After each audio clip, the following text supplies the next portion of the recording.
Greetings and welcome to another segment of our English news right here on TMH with me, Deletna Dewalko. As we move on to our headlines, Amhara forces and the invading army of Isaias Afwerki step up the atrocities that has been committed on the people of Western Tigray. Residents of Abergele district reveal horrible stories of atrocities again committed on the people of Agao. An OLA deputy commander calls for the Oromo youth to give a final push to the collapsing regime of Abiy Ahmed's government.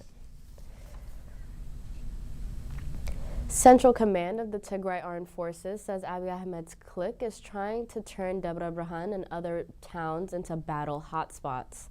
The Central Command said in a statement that it will do its best to wage the war outside of towns to minimize damage to the civilians and their properties.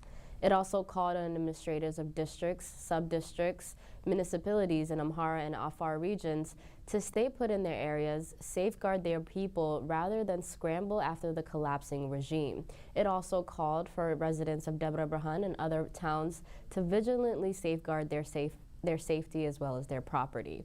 The Central Command warned that it will not tolerate brigand and looting of private and public properties by rogue elements who try to exploit the situation on hand and created by forces moving forward after liberating the areas of Abiy Ahmed's forces, as well as it will not tolerate spoilers of who incite violence among these communities.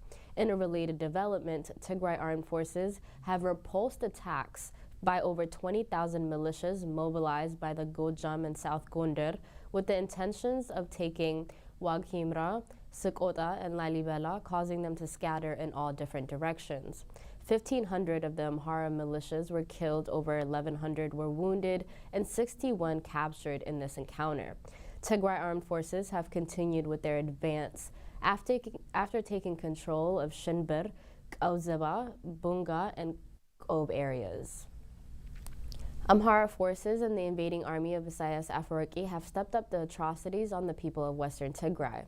People recently expelled from their territories in Western Tigray describe how things have gotten worse in the areas occupied by the Amhara forces and the invading armies of Isaias Afwerki.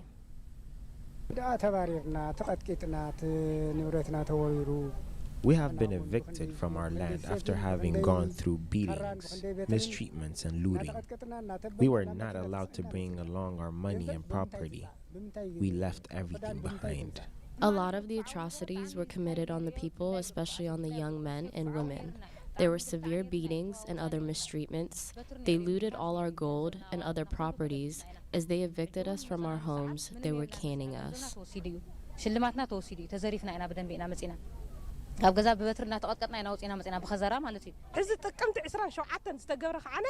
On the 6th of November 2021, they were beating elderly people, even those who could not walk.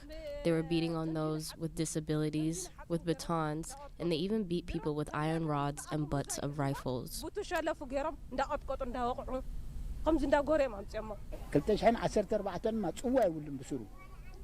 This year, the injustice is worse than last year. You cannot carry anything. You are allowed to go only with the clothes on your back. They took everything. It is ethnic cleansing.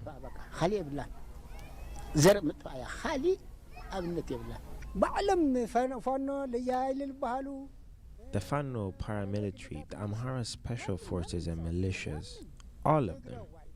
These forces are behind the atrocities. They say they don't want to see any Tigrayan. They're even open about their intentions to ethnically cleanse all Tigrayans. At a meeting a month ago, the Fano told they don't want to see any Tigrayan there. Teklai Gabre Medhin, administrator of the Northwestern Tigray, told Tigray TV that eviction in these latest of the atrocities were just the least. They are rounding up Tigrayans wherever they are found on Western Tigray and then evicting them, sending them off by trucks to the banks of Takaza River, from where they are forced to cross on foot. And these are the lucky ones. Dozens of thousands of people in various areas of western Tigray are still going through mass arrests, detentions in concentration camps, and extrajudicial killings as well. Residents of Abergali district of Waghimra zone in the Amhara region reveal horrible stories of the atrocities on the people of Agao. Families of victims told Tigray TV that the atrocities were perpetrated by Abiy Ahmed's troops and that the Amhara expansionist forces. Solomon Berhe is one of those brutally killed by the Amhara Fano. His spouse said 5 armed men and Fano members came to her home one evening and took her husband, who was never to return. They came home and he said he was wanted at the camp. When he asked them why they were taking him at the hour, they said he will be in the camp just for one night. The following day, they went looking for him, and we found his body lying in the wilderness.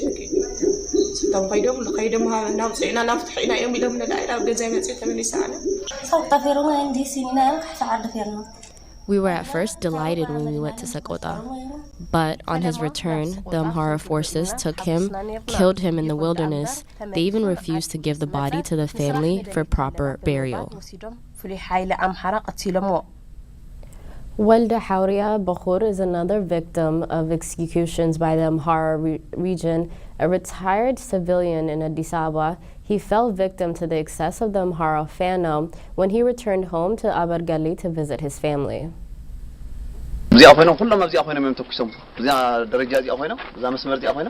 fired barrage of bullets on him, brutally killing him. We counted about 20 bullet cases.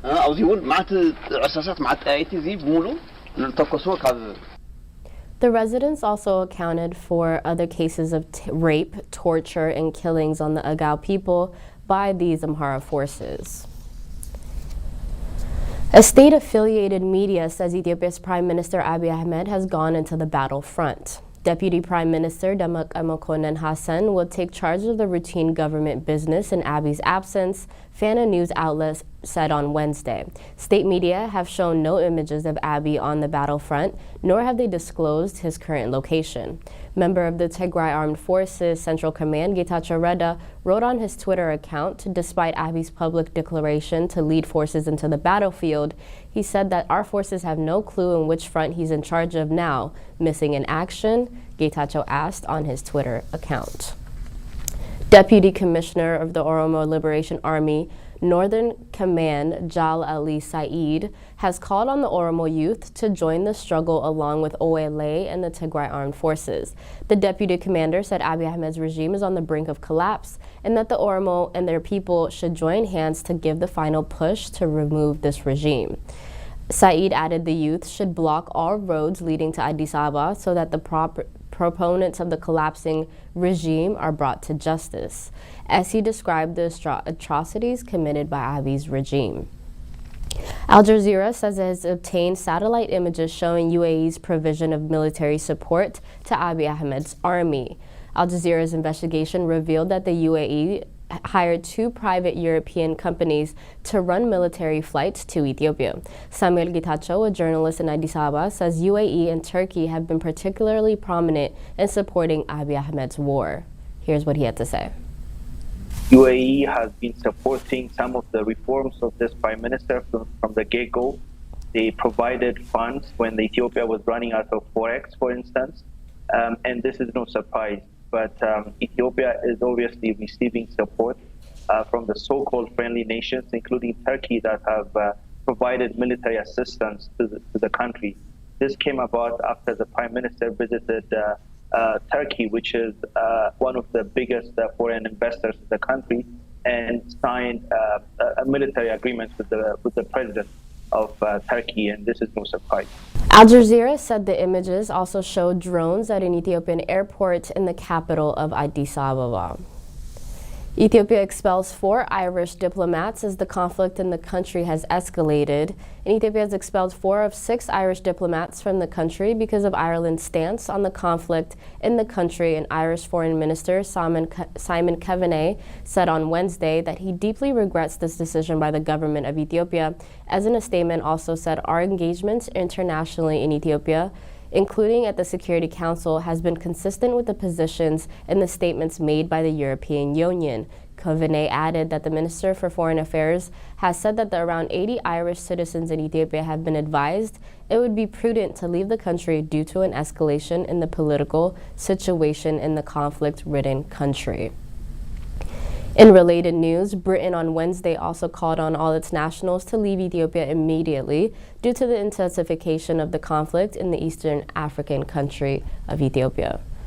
That concludes our news for the day. Thank you for tuning in. Have a wonderful one.